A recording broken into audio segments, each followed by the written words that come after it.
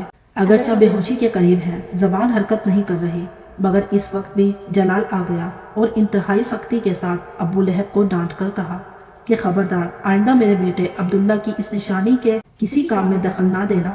سارا مکہ جناب عبد المطلب کو دیکھنے آیا ہوا تھا۔ ابو لہب نے اپنی توہین محسوس کی، مگر کیا کر سکتا تھا، مجبوراً پیچھے ہٹنا پڑا۔ حضرت عبد المطلب نے حکم دیا کہ میرے پوتے کو آگے لایا جائے، اس کی وجہ سے میں بے چین و بے قرار تھا۔ پیغمبر اسلام آگے آئے، جناب عبد المطلب نے اپنے سینے پہ سلایا، کہا کہ اب مجھے قرار آ گیا۔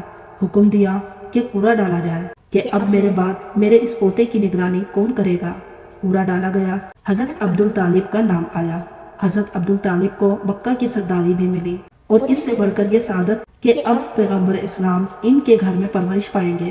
ایک مرتبہ حضرت ابو طالب کو آگے بلایا اور قریب بلا کر وصیتیں کی، اور سب سے پہلا عہد یہ لیا کہ خدا کی قسم کھا کر یہ عہد کرو کہ اگر میرے اس پوتے پہ کسی وقت کوئی مصیبت کا وقت آیا تو تم اپنے مال، عزت، جان اور اولاد تک کو قربان کرنے سے گریز نہیں کرو گے۔ ابو طالب، جن کا تو خود اعتقاد یہی ہے، اپنے والد سے خانہ خدا کے سامنے قسم کھا کے یہ عہد کرتے ہیں، اور اس کے بعد دوسری نصیحت کہ بیٹا، ویسے تو تمہیں سب سے بچانا ہے میرے اس پوتے کو، مگر خاص طور پر یہودیوں سے، قریش کے حاسدوں سے ہوشیار رہنا۔